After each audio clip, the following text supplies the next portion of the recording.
My name is Tori Fairfax, and I'm 34 years old. 3 weeks ago, my parents sold our family home for $1.8 million, the same house I'd contributed $200,000 to 12 years earlier, and handed every single dollar to my sister. When I asked about my share, my mother's response was simple: be happy for your sister's new start. $200,000. My entire inheritance from my grandmother. Gone. Just like that. But here's what they didn't count on. I kept the paperwork. A signed agreement from 2012, promising me 40% of the house's value whenever it sold. They thought it was just family paperwork. Who sues family, right? 1 hour after I made a single phone call, the real estate agent contacted me. The sale is frozen. Your parents are not handling it well. Before I tell you what happened next, please take a moment to like and subscribe, but only if you genuinely want to hear how this ends. Drop a comment and let me know where you're watching from and what time it is there. I'd love to know. To understand why I had that document and why my parents forgot I had it, I need to take you back to the summer of 2012, when I was 22 years old and still believed that family would never betray each other. Growing up in Portland, Oregon, I was always the reliable one. My sister Meredith is 4 years older than me. She was the one who struggled in school, bounced between majors in college, and dropped out twice before finally getting a communications degree she never used. She married young, 24, to a guy named Kevin who worked in car sales. 2 kids followed. And somewhere along the way, Meredith became the one who needed help. Me? I graduated summa cum laude with an accounting degree, got hired at Morrison and Caldwell straight out of school, never asked my parents for a dime after college, and that apparently made me the family ATM. The pattern was predictable. Meredith would have a crisis, car trouble, unexpected bill, marriage counseling fees, and my parents would call me. Tori, can you help your sister just this once? It was never just once. In 2018, I lent Meredith $15,000 to save her marriage. Couples therapy, she said. A romantic getaway to reconnect. I never saw a penny of it back. When I mentioned it at Thanksgiving that year, my mother pulled me aside. Don't be petty, Tori. Your sister is struggling. You have a good job. I did the math once. Over 10 years, I'd given my family, mostly Meredith, over $40,000 in loans that were never repaid, birthday gifts that were really bill payments, Christmas checks that went straight to credit card debt, and none of that included the big one, the $200,000. My mother always said the same thing whenever I hesitated. You're the one with the ability, your sister doesn't have that. It took me 30 years to realize that wasn't a compliment. It was a justification for draining me dry.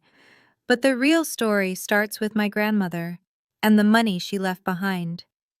My grandmother, Eleanor Mitchell, died in March 2012. She was 87, sharp as a tack until the end, and she loved me fiercely. I was the granddaughter who visited. Every Sunday afternoon during college, I'd drive 40 minutes to her assisted living facility in Lake Oswego. We'd play Scrabble, watch old movies, and talk about everything: her childhood during the Depression, her marriage, the bakery she'd run for 30 years before retiring. Meredith visited maybe twice a year. Christmas and Grandma Eleanor's birthday, sometimes not even that. So when Grandma Eleanor's will was read, nobody should have been surprised by what it said. But my mother acted like she'd been slapped. To my granddaughter, Tori Ann Fairfax, I leave the sum of $200,000 so that she may have a solid financial foundation for her future. That was it. Clear, specific, intentional. Meredith got Grandma's china set. My mother got the antique jewelry. My father got the grandfather clock that had been in the family for generations. But the money, The actual, liquid, life-changing money went to me. My mother was furious. Not at Grandma Eleanor, of course. At me. "You must have manipulated her," she said at the funeral reception, her voice low and venomous. "She wasn't in her right mind. She always loved Meredith more." That wasn't true. Grandma Eleanor loved the granddaughter who showed up. It wasn't complicated. I kept a copy of that will. Still have it, actually, in the same safety deposit box where I keep all my important documents. It clearly states Grandma's intention: money for my foundation. 2 months after I received that inheritance, my mother called with a wonderful opportunity. I should have known right then that something was wrong. August 2012. I was 22, fresh out of college, and sitting in my parents' living room while my mother explained how I could invest in the family's future. The pitch was simple. The family home, which my parents had bought in 1995, still had about $120,000 left on the mortgage.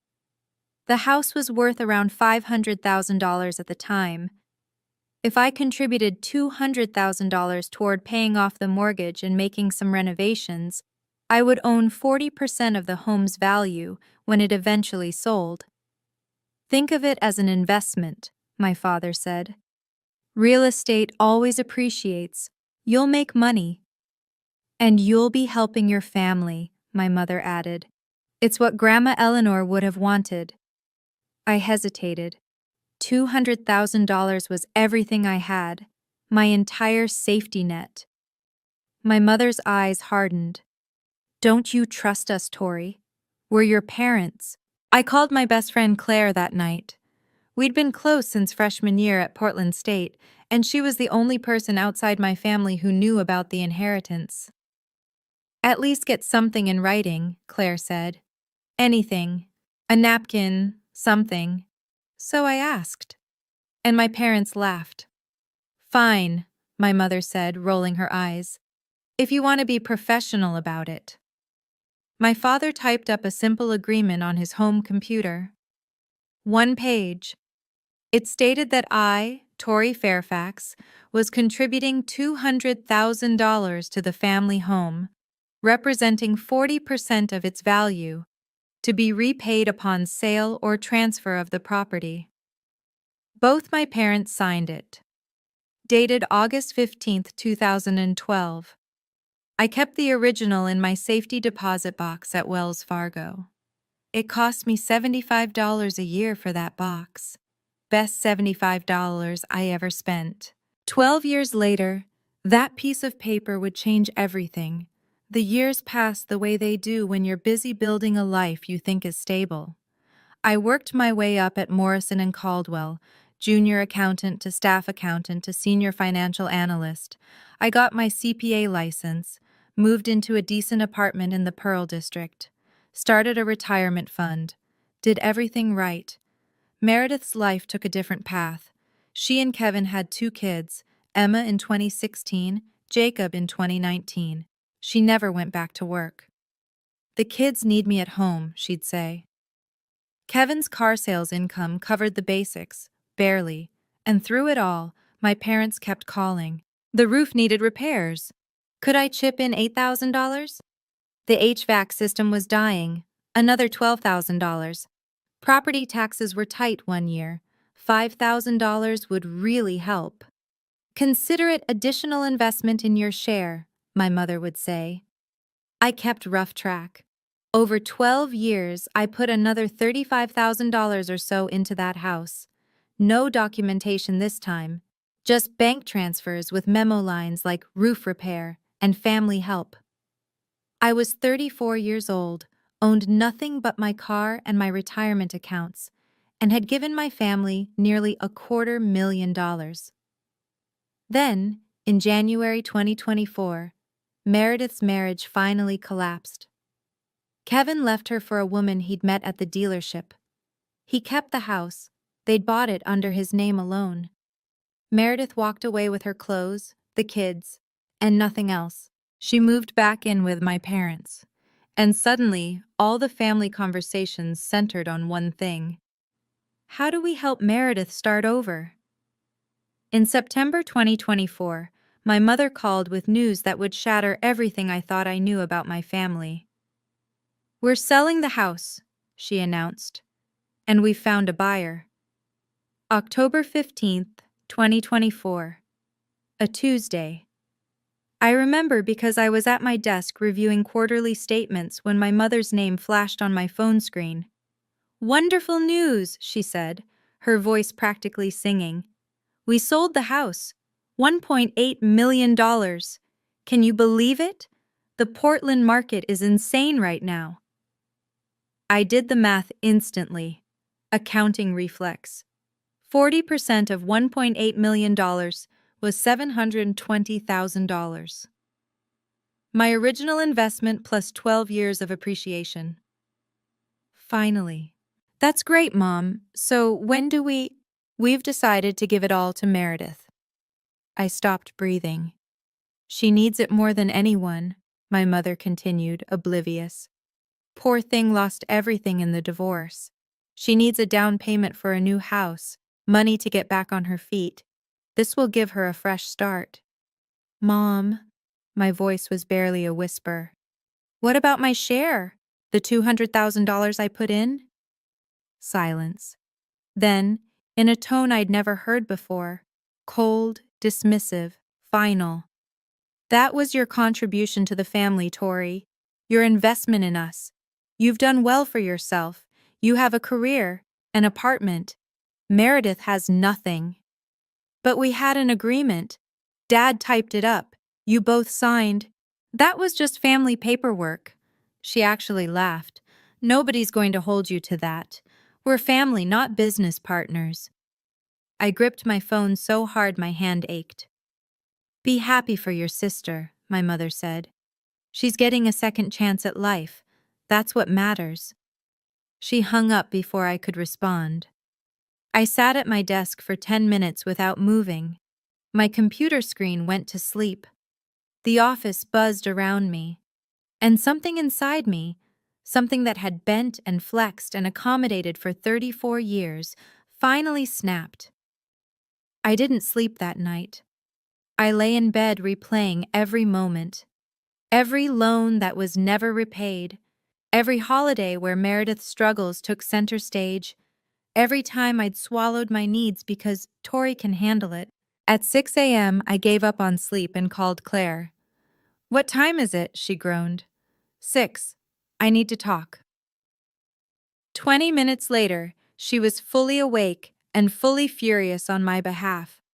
"Tori, please tell me you kept that agreement." I had. Of course I had. I was an accountant. I kept everything. "Then you need a lawyer," Claire said. "Today, not tomorrow. Today. When's the closing?" I checked the email my mother had forwarded weeks ago, back when she was still pretending I'd be included in the celebration. The closing was scheduled for October 20th, 5 days away. "I don't know if I can do this," I whispered. "They're my family." "Tori," Claire's voice was firm. "What family takes $200,000 from their daughter and then acts like it never happened? What family looks at your grandmother's inheritance, money she specifically left for you, and decides someone else deserves it more?" I didn't have an answer. "If a stranger did this to you," Claire continued, "you'd call the police. Why should your family get a pass?" She was right. I knew she was right. I'd known it for years, probably. I just hadn't wanted to face it. "What if I lose them?" I asked. "What if this destroys everything?" "What do you have right now?" Claire shot back. "A family that treats you like an ATM isn't a family.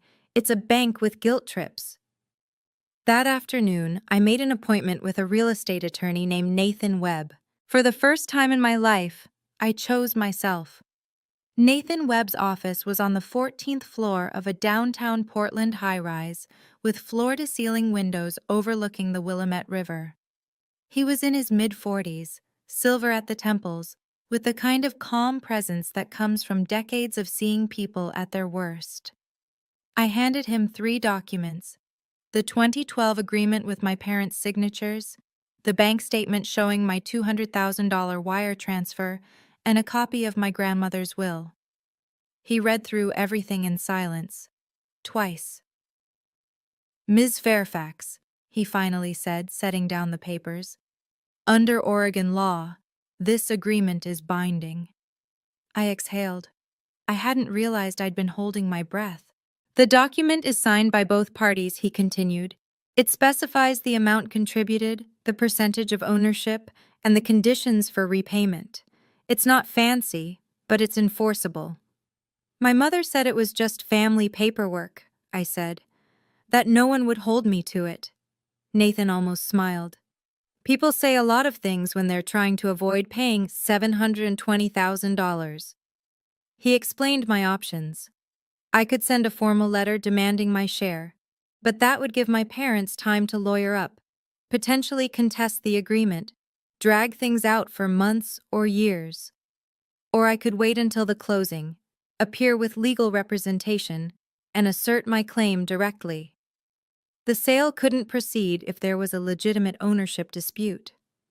"Which would you recommend?" I asked. "The closing is in 3 days," Nathan said. "If you want certainty, you show up with documentation they can't refute, in front of witnesses who have a legal obligation to address ownership disputes before completing any transaction." I thought of my mother's voice on the phone. "Be happy for your sister."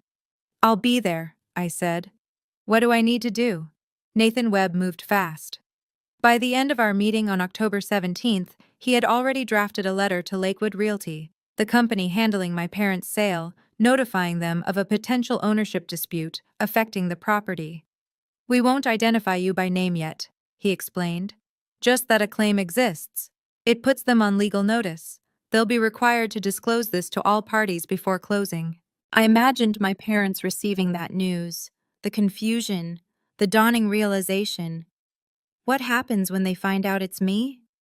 "They'll try to contact you, probably through your mother. Guilt, manipulation, whatever's worked before." Nathan's eyes were steady.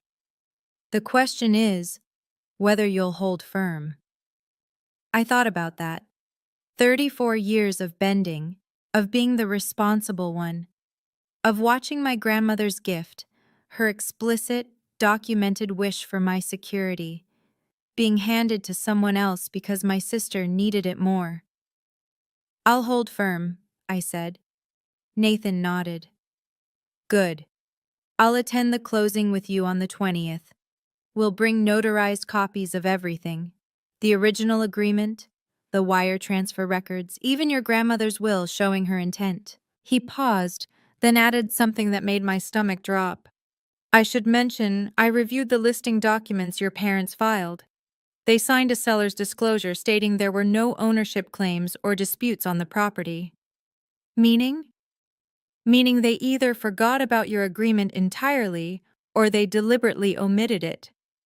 His expression was neutral, professional.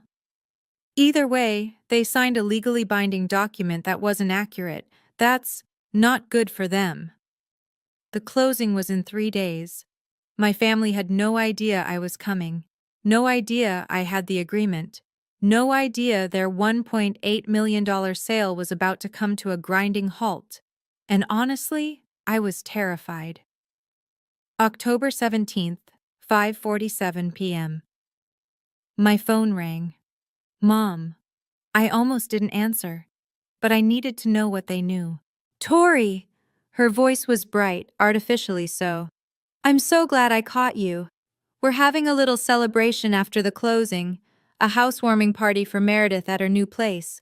Well, once she finds one. You'll come, won't you?" A party. They were planning a party. "When is it?" I asked, keeping my voice neutral. "The 21st, right after all the paperwork's done. The whole family will be there. Aunt Linda, Uncle Robert, everyone. We're so excited for Meredith's fresh start." I closed my eyes. "I'll try to make it." "Wonderful. Oh, and Meredith wants to thank you personally. She knows you've always been there for her." Thanking me for letting her take my inheritance, I thought. How generous. After we hung up, I sat alone in my apartment and let the rage wash over me. It wasn't hot anger, it was something colder, more clarifying. The kind of anger that comes when you finally see a situation for exactly what it is.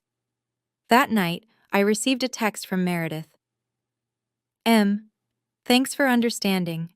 I know this is a lot, but you've always been the strong one. I don't know what I'd do without my little sister supporting me. Love you. Did she know about my $200,000? Did she know she was celebrating with my inheritance? I would find out soon enough. 3 days until closing. My parents thought this was finished. They thought I'd accepted my role.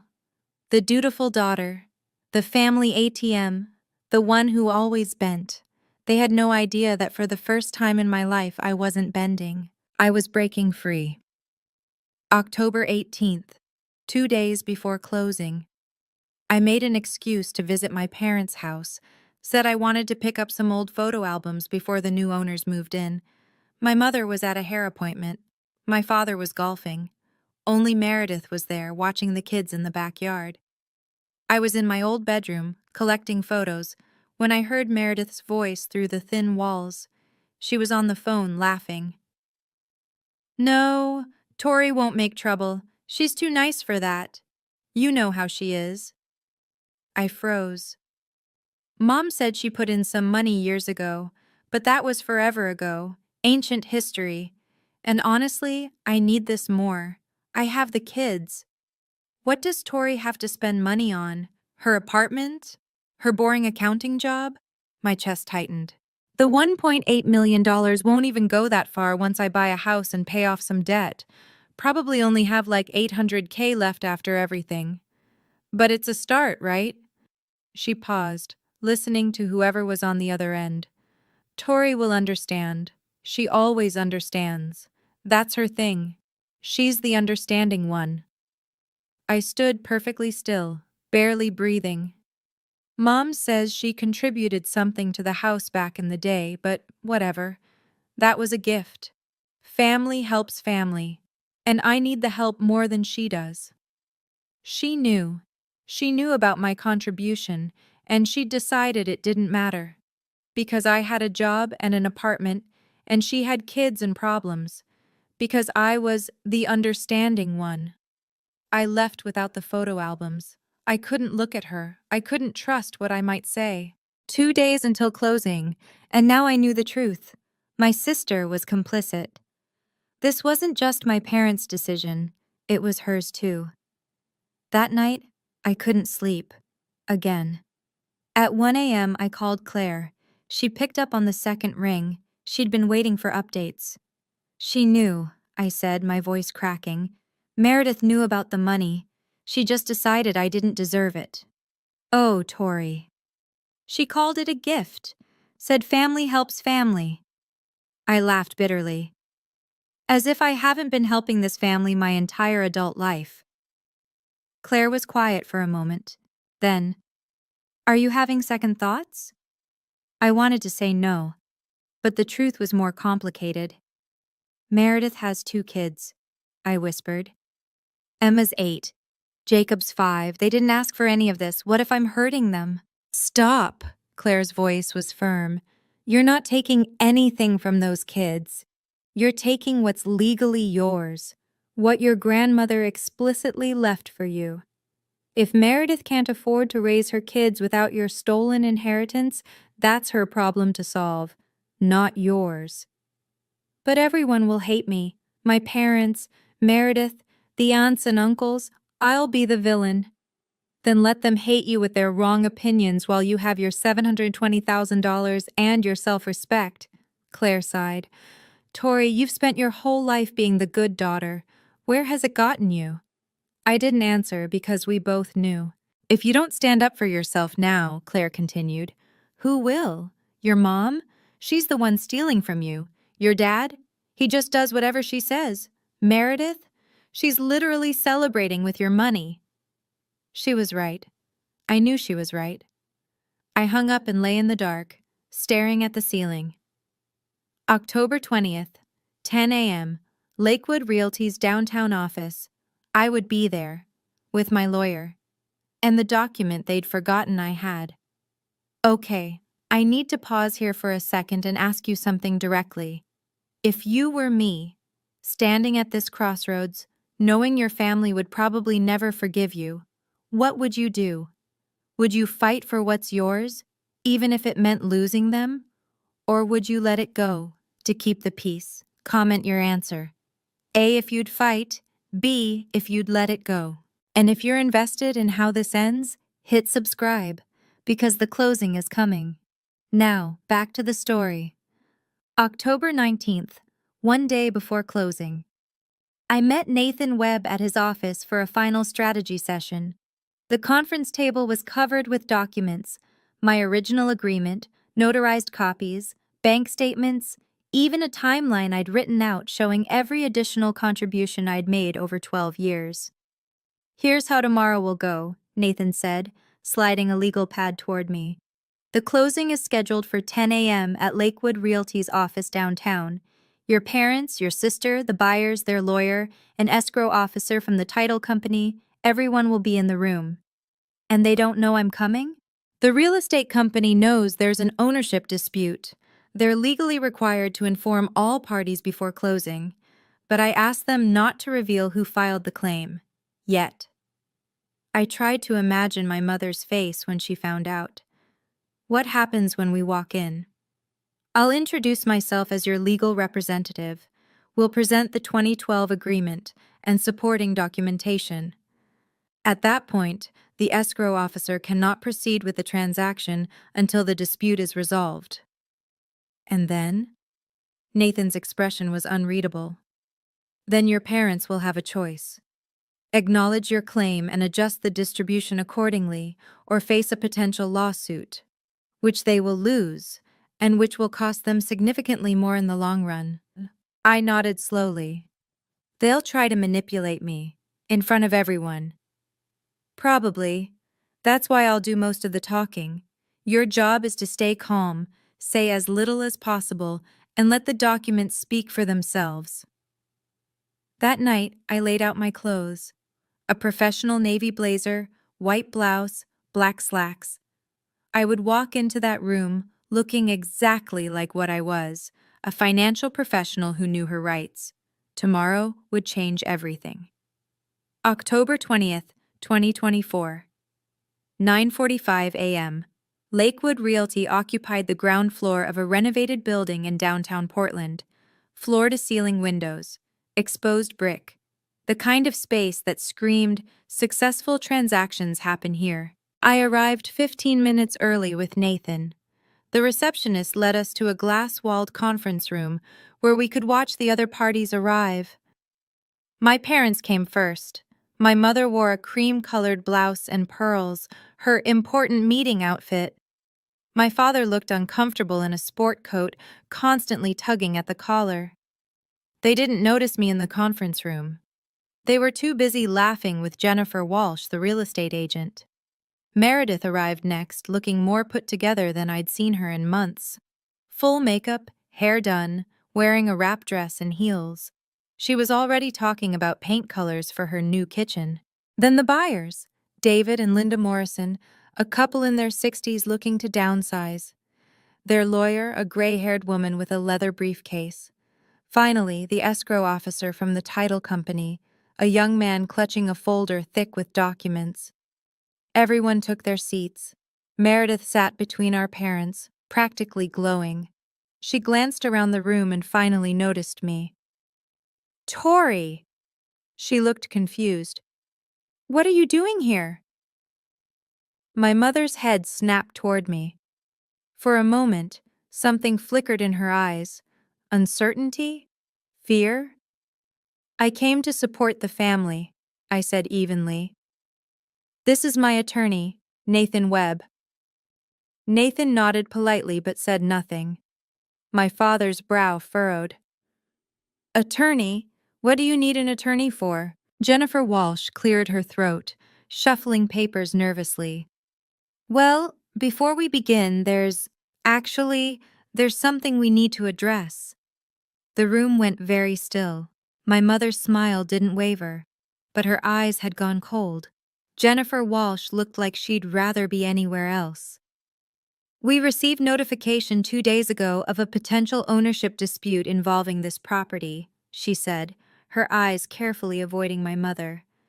We're legally obligated to address any such claims before we can proceed with the transaction.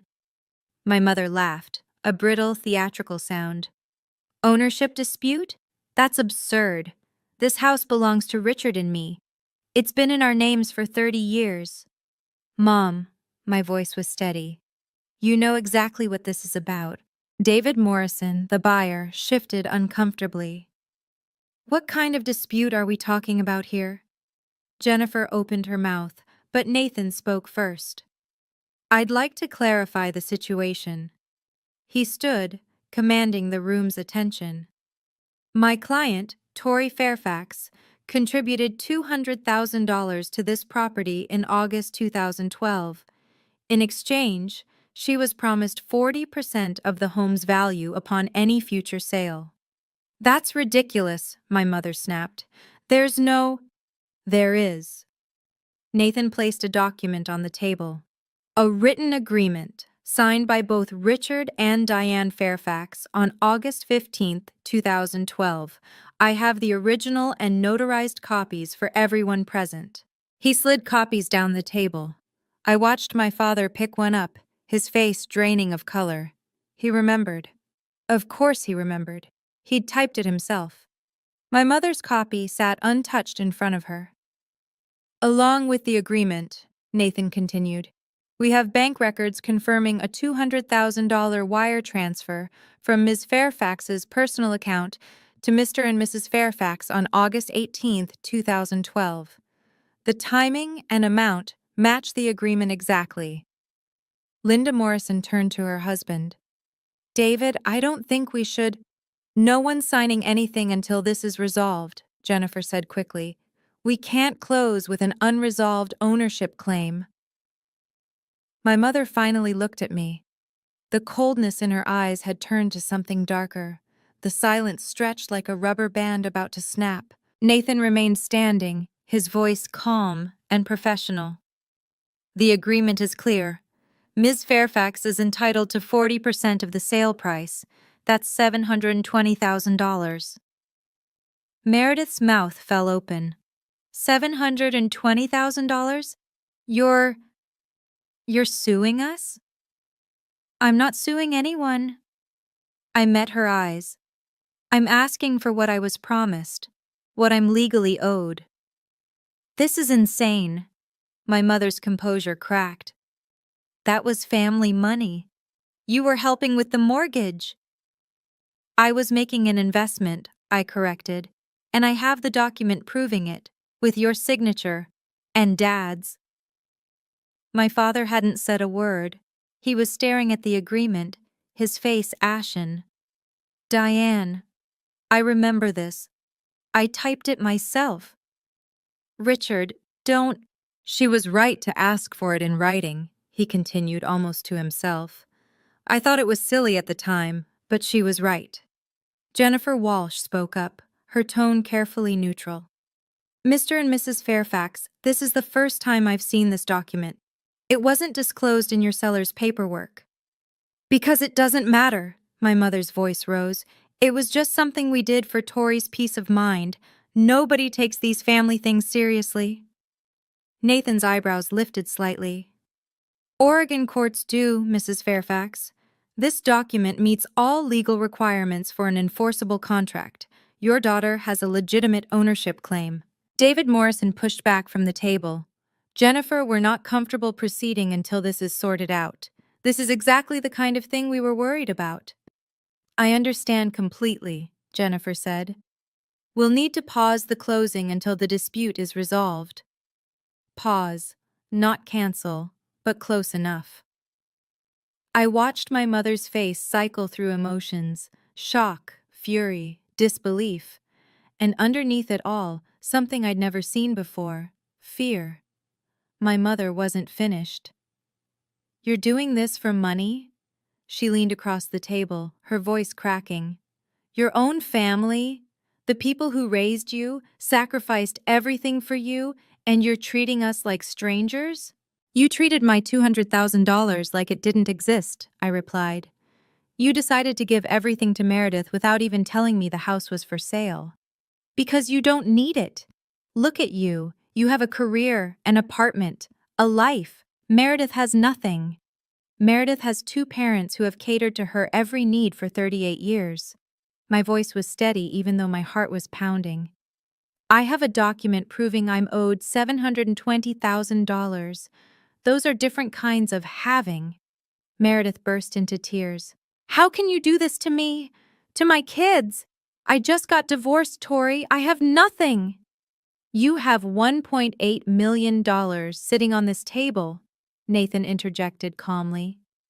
Minus my client's legitimate share, you still have $1,080,000. That's not nothing by any reasonable standard. My mother whirled on Nathan. This is none of your business. This is a family matter. It became my business when your daughter retained me to protect her legal interests. Nathan's tone never wavered. Interests you've clearly attempted to circumvent. David Morrison stood up. We're not signing today. Jennifer, call us when this is resolved. He and his wife left without another word. Their lawyer followed, pausing at the door. You should have disclosed this, Mr. and Mrs. Fairfax. You may have exposure beyond just this sale. My mother turned to me, her eyes wet with tears that might have been real or might have been performance. You've ruined everything.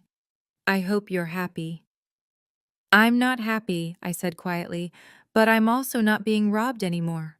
The conference room was emptying. The buyers were gone. The escrow officer was packing up his untouched documents. But my family remained, circling me like I'd committed a crime. Meredith grabbed my arm. Do you know what you've done? My kids need this money. Your niece and nephew. Don't you care about them at all? I pulled my arm free. Emma and Jacob deserve a stable future, but it shouldn't be built on money stolen from their aunt. Stolen? Meredith's voice went shrill. Mom said you offered to help with the house. She said you wanted to contribute. I contributed $200,000 with the promise of getting 40% back when you sold. That's not charity, Meredith. That's an investment. And I have the paperwork to prove it. You were 22. You probably misunderstood. I was a college graduate with an accounting degree. I understood exactly what I was signing, and so did Mom and Dad. My father finally spoke. Tori, please, can't we work something out? Privately? Without lawyers and strangers involved? I looked at him. This man who'd spent my entire life deferring to my mother, who'd signed the agreement and then pretended it didn't exist. You had 12 years to work something out, I said. You had 12 years to tell me you were planning to sell. 12 years to say, Tori, let's talk about your share. You didn't. You tried to give my money to Meredith and hope I was too good to make trouble. I gathered my purse and stood. I'm willing to negotiate, I said. I want my $720,000 and then I'm out of this. But I will not be guilted into giving up what's mine. Not anymore. Nathan handed my mother his card on the way out. She didn't take it. It fluttered to the table like a white flag she refused to accept. 1 hour after I left the closing, my phone rang. The caller ID showed Lakewood Realty. Ms. Fairfax? This is Jennifer Walsh.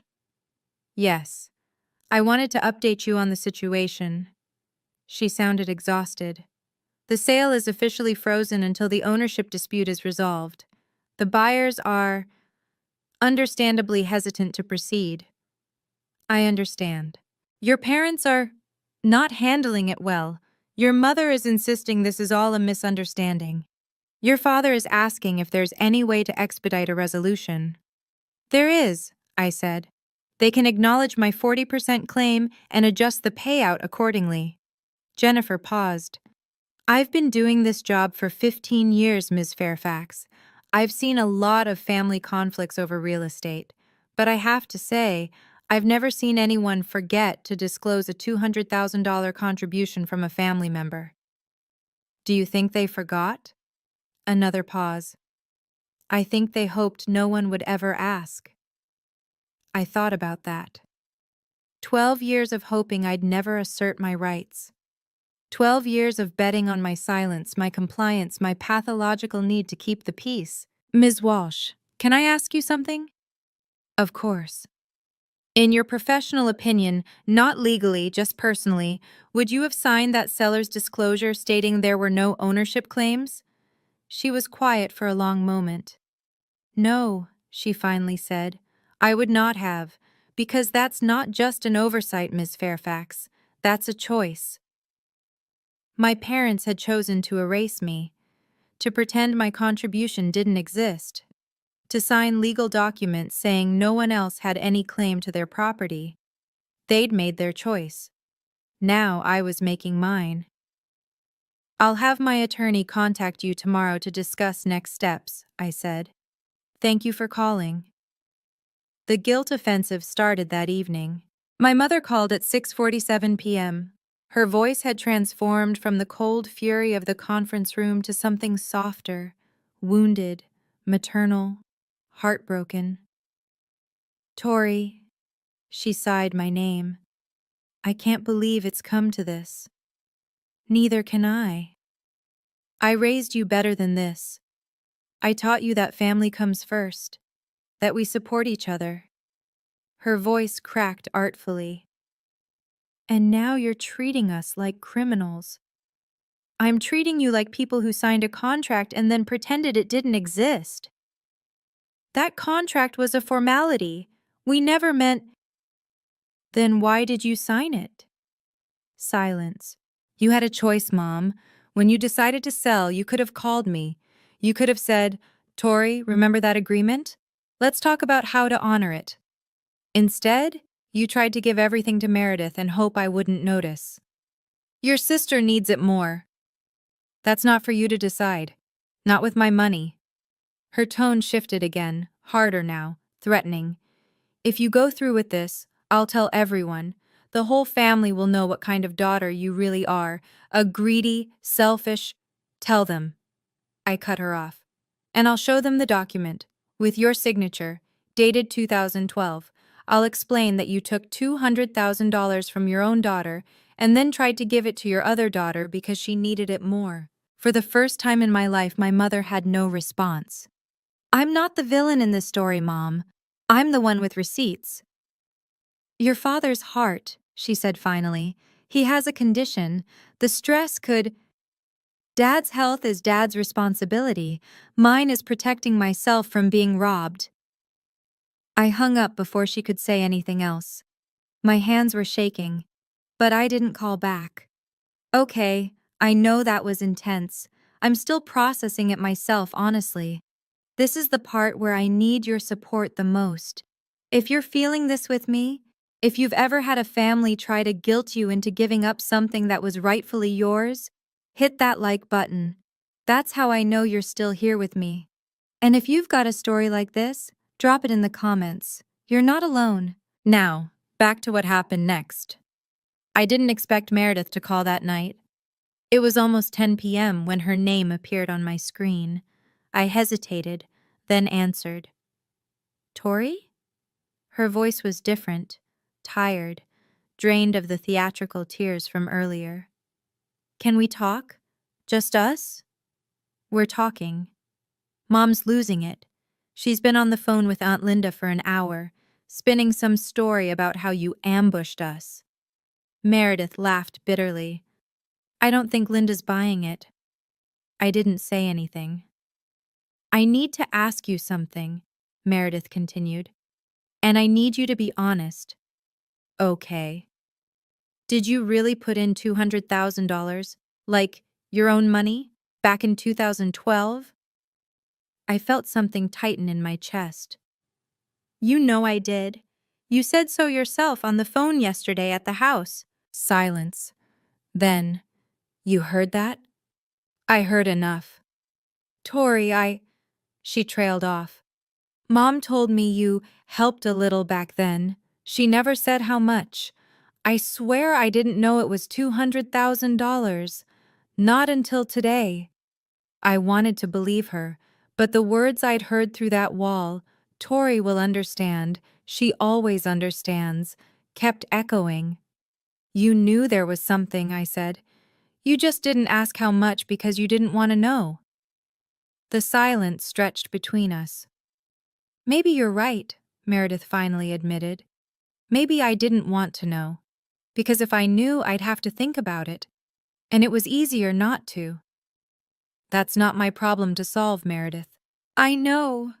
Her voice broke. "I know I've been the problem child. The one everyone had to rescue. I know you've resented me for years." "I didn't resent you. I resented being invisible while you got everything." "That's fair," she whispered. "That's really fair." October 22nd, 2 days after the failed closing, Nathan Webb called with an update. The buyers, David and Linda Morrison, had officially issued an ultimatum: resolve the ownership dispute within 7 days, or they would withdraw their offer and demand their $90,000 earnest money deposit back. "If they withdraw," Nathan explained, "your parents face 2 problems. First, they lose a guaranteed buyer in a market that's already cooling. Second, they may have legal exposure for misrepresentation on the seller's disclosure." Misrepresentation? "They signed a document stating there were no ownership claims on the property. That wasn't accurate. The Morrisons' lawyer has already sent a letter suggesting they might pursue damages." I processed this. My parents had put themselves in a corner, and I hadn't even done anything except show up with the truth. "What do you think they'll do?" I asked. "I think they'll realize they have no leverage. Every day this drags out costs them money: legal fees, carrying costs on the house, potential lawsuit from the buyers. Meanwhile, you can wait indefinitely. The agreement doesn't expire." That afternoon, I learned my mother had hired her own lawyer, a family attorney named Douglas Peters, who, according to Nathan, had immediately advised her that fighting my claim would be expensive, lengthy, and almost certainly unsuccessful. His exact words, apparently, were, "Mrs. Fairfax, your daughter has documentation that any judge in Oregon will recognize as valid. My professional advice is to negotiate." I almost laughed. After 34 years of my mother controlling every narrative, she'd finally encountered a situation where her version of events didn't matter. The facts were the facts. The signatures were the signatures, and she was running out of time. My mother's tell everyone threat backfired spectacularly. By October 23rd, she had called every relative she could reach: Aunt Linda, Uncle Robert, cousins I hadn't spoken to in years, spinning a story about her ungrateful daughter blocking a family home sale over ancient history. What she didn't count on was me sending a group email that same day. Subject: clarification on the Fairfax property dispute. I kept it simple. Attach the 2012 agreement with both signatures. The bank records showing my $200,000 transfer. A brief explanation. I contributed this money with a documented promise of 40% ownership. When the house sold, my share was going to be given to my sister. I'm asking for what I was promised. The responses came fast. Aunt Linda, my mother's own sister, called me that evening. "Tori, honey, I believe you." Her voice was warm, steady. "Your mother, she did something similar when we settled your grandmother's estate. Tried to claim things that weren't hers. I know what she's capable of." "She did?" "She wanted Mama's jewelry and the money you got. Said it was unfair that you inherited more than Meredith. I had to threaten to get lawyers involved before she backed down." I hadn't known that. For years, I'd thought I was the only one who saw my mother clearly. Uncle Robert called next, my father's brother. "Your dad called me, asking me to talk sense into you." I told him I'd seen the documents, and the only person needing sense talked into them was him. The family narrative was shifting. My mother had counted on everyone believing her story without evidence. She hadn't anticipated that I would provide receipts, literally. "You're not alone in this," Aunt Linda told me before hanging up. "You never were. We just didn't know how to help." October 24th. My father called. It was the first time he'd reached out without my mother orchestrating it. "Tori." His voice was heavy, tired. "Can we talk? Just you and me?" I was driving home from work, the Portland evening traffic crawling around me. I pulled into a parking lot and turned off the engine. "I'm listening." "I owe you an apology." He paused and I heard him take a shaky breath. "I owe you a lot of apologies, but this one especially." I waited. "I signed that paper in 2012. I typed it up myself. I remember doing it." His voice cracked. "And then I let your mother convince me it didn't matter. That you wouldn't. That you'd just go along with things." "Why, Dad?" The question I'd held for months finally escaped. "Why did you let her do this?" "Because I'm a coward, Tori." The admission hung between us. "Your mother she's a lot. She has strong opinions. And somewhere along the way, I learned it was easier to agree with her than to fight, even when she was wrong, even when I knew she was wrong." "That's not a coward, Dad. That's a collaborator." He made a sound that might have been a sob. "You're right. You're absolutely right. I've spent 35 years of marriage taking the easy path, and my daughters paid the price." "What are you saying?" "I'm saying I'll make sure you get your money. I don't know how yet. Your mother is still fighting. But I won't let this end with you getting nothing. Not again." "I need more than promises, Dad." "I know." His voice steadied. "For once in my life, I'm going to do the right thing, even if it costs me." I wanted to believe him. I just didn't know if I could. October 26th. Nathan's office. The conference room felt different than my parents' closing had. Smaller, more intimate, and somehow more final. My parents sat across from me with their attorney, Douglas Peters. Meredith wasn't there. I'd asked that she be excluded. This was between me and the people who'd signed that document. Douglas spoke first. "My clients have authorized me to propose a settlement. They will transfer $720,000 to Ms. Fairfax from the proceeds of the sale, representing her 40% share as specified in the 2012 agreement." I looked at my mother. Her face was a mask, emotionless, controlled. Whatever internal battle she'd fought, it was over. "In exchange," Douglas continued, "Ms. Fairfax will sign a release waiving any future claims against the property or the remaining proceeds." Nathan glanced at me. We'd discussed this possibility. "My client accepts," Nathan said. "We'll have the release prepared within 24 hours. The $720,000 should be transferred within 3 business days of the sale closing." My father nodded. My mother didn't move. "There's one more thing," I said. Everyone looked at me. "I want you both to acknowledge, here, in front of our attorneys, that this money was always mine. That the agreement was valid. That what you tried to do was wrong." My mother's jaw tightened. "Tori, I need to hear it." The silence stretched. My father spoke first. "You're right. It was yours. We were wrong to try to take it." My mother stared at the table. For a long moment I thought she wouldn't say anything at all. "Fine," she finally said. "It was yours. Are we done?" It wasn't the apology I deserved, but it was more than I'd ever gotten before. "We're done," I said, and for the first time in 12 years I believed it. After the meeting ended, my mother caught me in the hallway. "Happy now?" Her voice was low, bitter. "You got your money. You humiliated us in front of everyone. You won." I stopped walking but didn't turn around. This was never about winning, Mom. Really? Because it feels like you were keeping score this whole time, waiting for the perfect moment to cash in. Now I turned. I kept a document, that's all. A document that you and Dad signed, promising me something. For 12 years, I never once brought it up. I never asked for interest. I never complained about the extra money I put in for repairs and taxes. I just trusted that when the time came, you'd do the right thing. And I didn't. Her voice wavered. I know. You don't have to keep saying it.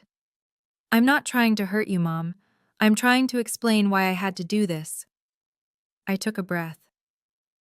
For 34 years, I've been the daughter who gives, who doesn't complain, who makes everything easier for everyone else. And where did it get me? She didn't answer. I don't want to hate you, I continued. I don't want to lose you. But I can't be your ATM anymore. I can't be the one who sacrifices everything while Meredith takes everything. If we're going to have any kind of relationship going forward, it has to be different. Different how? Equal. Boundaried. I'll still be your daughter, but I won't be your backup plan. My mother's eyes were wet. Real tears this time, I thought. I don't know how to do that, she whispered. I don't know how to be what you're asking.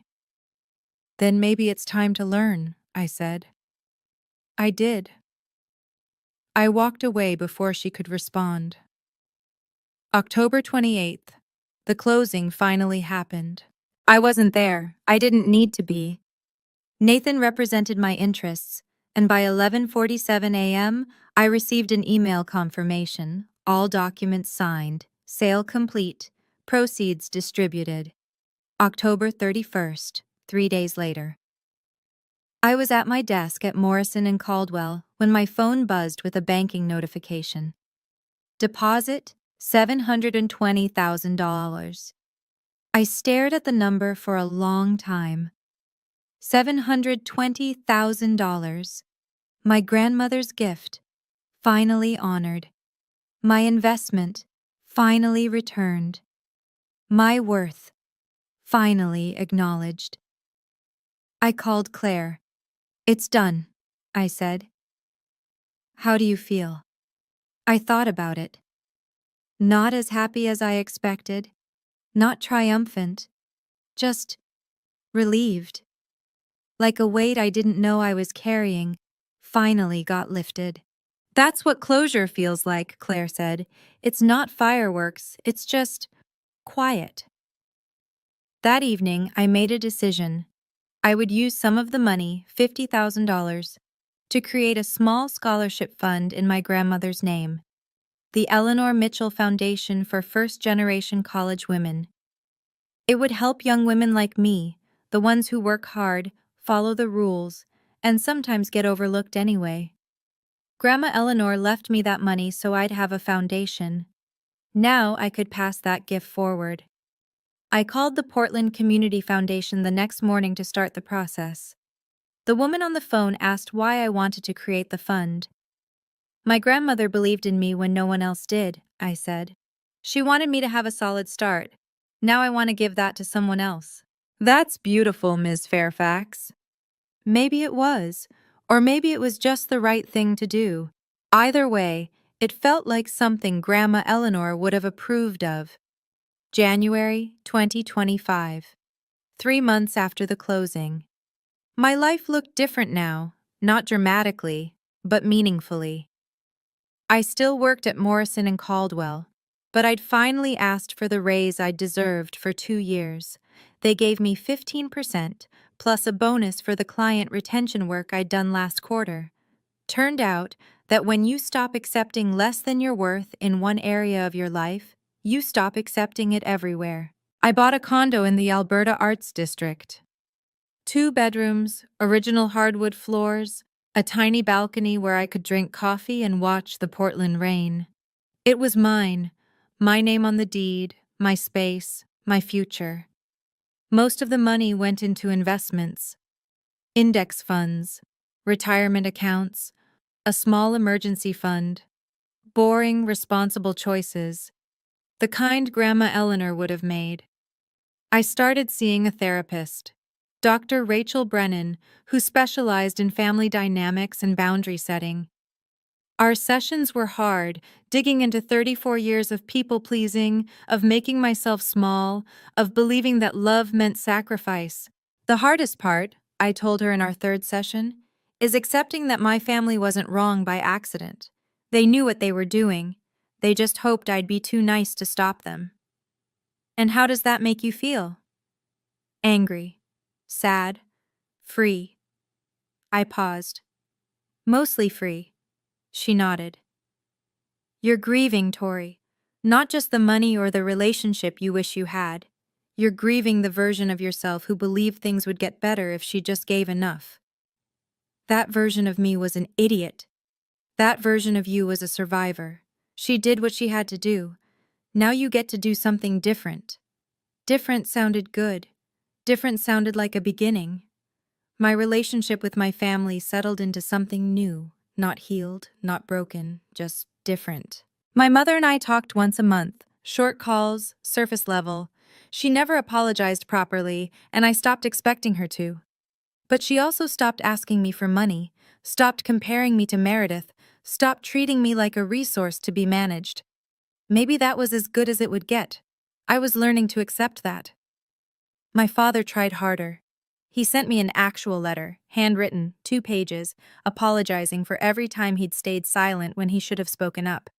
It wasn't eloquent, but it was honest. We had dinner together once, just the two of us, and he told me he was proud of me. I should have said it more, he admitted over coffee. I should have said it every day. You can start now, I told him. And he did. The surprise was Meredith. In December, she sent me a text. I got a job, part-time, at a dental office. First real job in 8 years.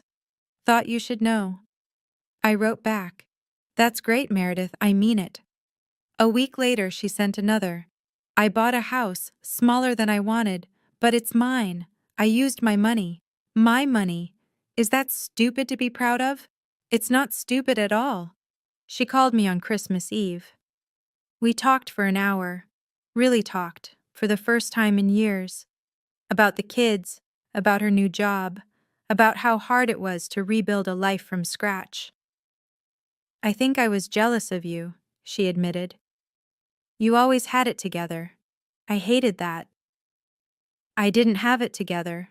I was just better at hiding. Maybe we're more alike than I thought. Maybe we are. I'm sitting in my new condo as I tell you this story.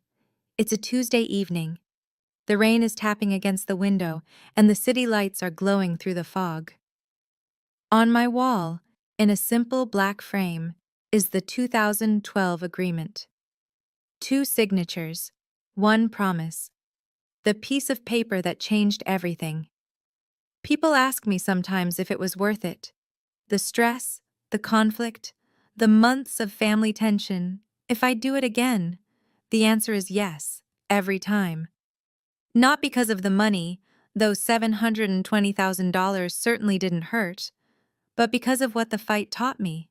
For 34 years, I believed that being a good daughter meant saying yes, meant giving, meant disappearing myself so others could take up more space. I thought if I was patient enough, kind enough, understanding enough, my family would eventually see me, value me, choose me. They didn't. They never would have. Because I'd taught them not to. The document didn't just save my inheritance, it saved me.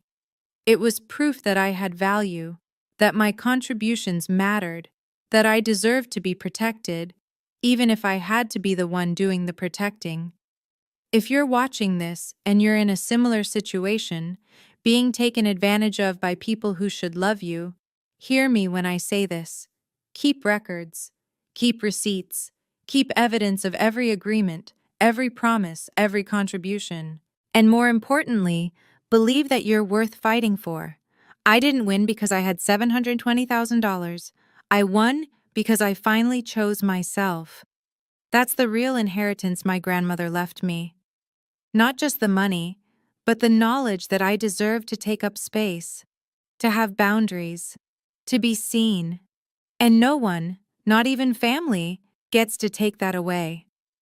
From a psychological perspective, Tori's story reflects a dynamic many families struggle with: the scapegoat versus the golden child. When one child is expected to carry burdens while another is protected from consequences, both suffer, just differently. The responsible child learns that love is conditional on performance. The protected child never develops resilience. 3 lessons to take from this. Take. First, loving someone doesn't mean letting them exploit you. Boundaries aren't walls, they're doors you control. Second, documentation isn't distrust, it's clarity. Even with family, especially with family, put important agreements in writing. Third, sometimes saying no is the most loving thing you can do. It forces people to grow in ways enabling never will. If any of this resonated with you, know that you're not alone. And your rights, financial, emotional, personal, are worth protecting. You deserve to take up space. Thank you for staying with me until the end of this story. If it meant something to you, if you've been the Tory in your family, hit that like button and subscribe. That's how I know these stories matter. There are more stories like this in the playlist below. In the description. People who stood up, drew lines, and found their way back to themselves. Until next time, take care of yourself, because you deserve it.